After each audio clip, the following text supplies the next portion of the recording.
Hi, Flick here from the Nerd Soapbox, and today we're at the Long Beach Comic Expo with, I'm with Neil Ross. Hi, Neil. Hi, Flick. Nice to meet you. Oh, nice to meet you. I think we have a lot in common. We have the same glasses. He does. Oh, wow.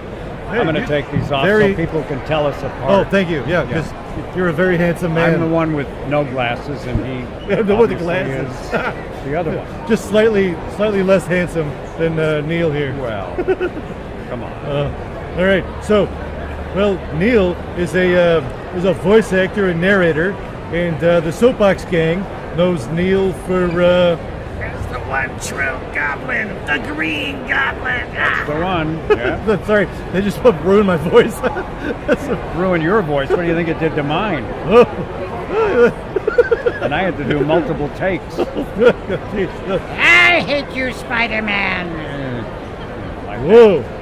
Just got scared for a second. I'm sorry. Thank you. Do that Thank you. Wow, that was really good. Jeez. Okay. All right. So you've done all these voices for video games too. We're talking Metal Gear Solid, Command and Conquer, Call of Duty. Right. You also did Star Wars. Yes. Yeah, you did Star Wars. I was fortunate enough to do that. Yeah, I like it. Rebellion and Rogue Squadron and Force Commander. You were Han Solo. Yes, apparently I was. People ask about that. Yeah. And at no time did they say imitate Harrison Ford or we think you sound like Harrison Ford. They just hired me and put me in a room and said, read these lines. Wow. And then later everybody said, that's Harrison Ford. And I said, really? It's news to me. So. You were also the voice of Rambo for 65 episodes. Yes. Yeah, was it Rambo, Force of Freedom? That's the one. Yeah. That's the one. Did you ever meet Sylvester Stallone? No, I never did. He had no involvement in that show whatsoever. A lot of people think he did, but it was you. It was me. Well, obviously, Sylvester Stallone owns the character of Rocky. Right. And he has a lot to do with those, but he does not own the character of Rambo. Yeah, he of course. was the actor who played him in the movie, but he had no involvement in the animated series. Okay, another one that I love. Voltron. Yeah, Yes. Voltron, Defender of the Universe. Yes. You Keith and Edge and Jeff. Right. Yeah. Okay, so Voltron was a popular cartoon in Japan already. Was voicing these characters just a simple translation and dubbing, or did it present some unique sets of problems itself? Oh, I think very unique problems, but not for the actors. All right. The original intent was to just translate the episodes and voice them in English, and we would all go home. But when they started trying to do that, they realized for various reasons it wasn't going to work. So they created original scripts and then sifted through all the video they had, trying to find pictures that fit these scripts they had written. Wow. It had to be like the most incredible game of six-dimensional chess you could imagine. It's crazy. Now, I didn't get involved in any of that. By the time we came along, the scripts were all set, the picture was all set. Wow. But the people that worked on that, it had to be just insane. Oh, yeah. Yeah. Wow. You were Transformers? Yes, oh yeah. Robots in disguise. Robots in disguise, indeed. G.I. Joe, Shipwreck, and Buzzard. Okay, they overlapped a little bit. How was it working with those crews? I mean, those are some fantastic people you had in there in the recording booth. Yes, it's funny. I've talked to some of the other actors who did those shows, and our memories have sort of devolved into where it's just one giant G.I. Joe Transformers session, and everybody's there, and you remember little individual silly things that happen, but somehow in our memory it's all mashed up together because the two shows were recording more or less simultaneously. Right. How did you come up with that Shipwreck voice? Well, I went to the audition. And I did a couple of passes, and I could tell they were not thrilled, and I didn't know what to do. And then an amazing thing happened. There was a guy sitting over in the corner And he said, have you ever seen the movie The Last Detail? And that is a Jack Nicholson movie that's kind of been forgotten. Okay. Because right after that he did Chinatown and became a superstar. But he was nominated for an Academy Award in this movie, and he played a sort of a little bit off-kilter sailor. All right. And I had seen the movie, fortunately, and that's what I keyed off of for the audition, and that's what got me the part. Wow. Yeah. Wow. Okay. How about the process for finding the voice of the Green Goblin in Spider-Man? Well, that was just scream as high and as loud as you can. And Okay. How did you keep from losing your voice while performing such a demanding role? Well, there were times when I would come close to losing it. You have to find a placement that doesn't do damage. All right. And somehow I found an area I could work in. I would go home quite hoarse on a number of I bet. occasions, but I managed to get through it. It's a phenomenal voice. Yes, thank Phenomenal you. job. Yeah, Thank phenomenal you. character. Yeah. How about, okay, got to ask this because I loved this when I was younger. Honest John, the drunken Irish mouse politician. Yeah, from American Tail. Yeah. How did your work in American Tail come about? Well, my agent called and said, well, there's this movie and they want this Irish accent and sort of he's a drunken mouse.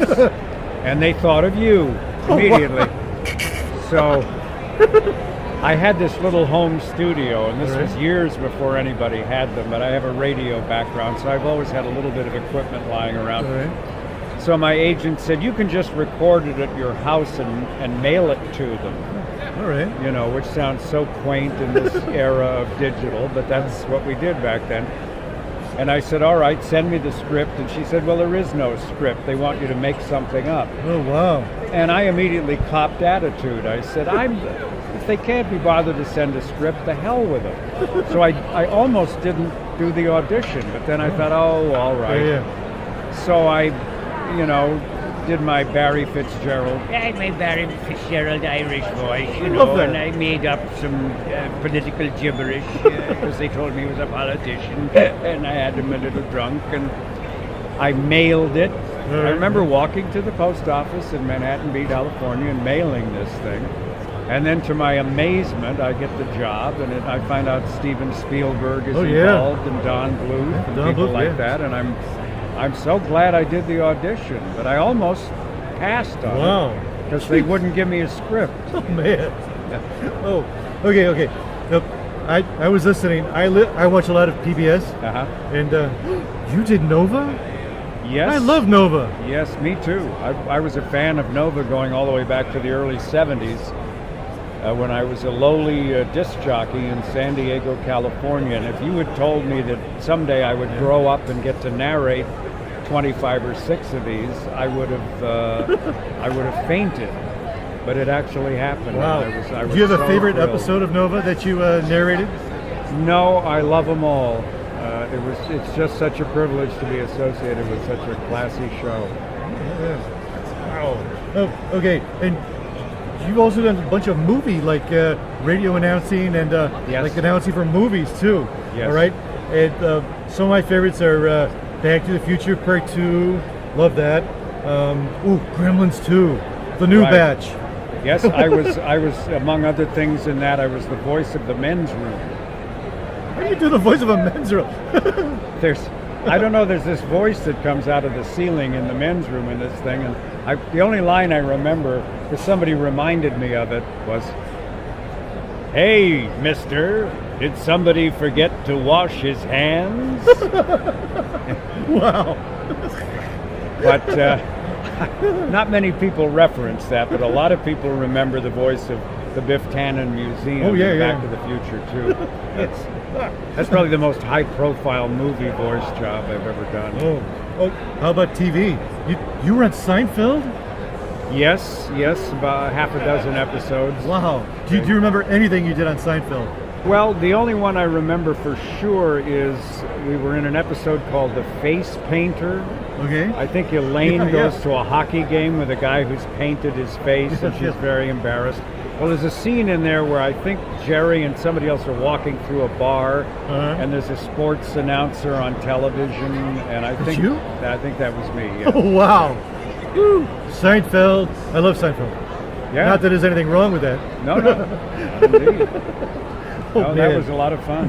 Oh, okay. Do you have a piece of dialogue that you remember on any of your shows that was just so unique or wacky that you can't help but remember it? Not wacky, but there was a line in Transformers the movie, All right. and when I went to the premiere, and when that line hit, there was a cheer in the audience. I mean, they were, yay! And I thought, wow. And people reference that line over and over and over again. It's done by the character Springer. Yeah. And he says in the middle of a pitched battle, I've got better things to do tonight than die. It's great. And for some reason that hit. I believe it. That landed. That's like a rallying cry. Yeah. Yeah. Wow. All right. So when you meet fans, what character or characters do they most want to talk about, and what character voice do they request? Well, it varies from convention to convention. If it's a Transformers convention, they'll want to talk about Transformers characters. Everybody seems to be interested in the Green Goblin today. Well, hello. You know, but it varies. Oh, gee. Yeah, you see, voice acting is a tough It's job, tough. but somebody's got to do it. So, Glad you're doing it. yeah, me too. Fantastic. Oh man. Oh well, folks. Now we know, and knowing is half the battle. There you go. Go Joe. Yo-Joe. No, it's not Yo-Joe, it's No, Hyo-Joe. Go Joe. Wally Burr explained that to us for half an hour once. It's not Yo, it's Hyo-Joe. Yo-Joe. Yes. Wow. Jeez. Well, thanks for talking to us. Oh, well, thank you, Fleck, and it's been a pleasure meeting you. It's been a pleasure meeting you. Could you take us out with a little Green Goblin? Signing off from the Long Beach Comic Con! I'm scared. I don't want to see it anymore. Oh, it was just you, right? It's just me. I hope so. That's scary. No, he's under the table. Don't look. All right.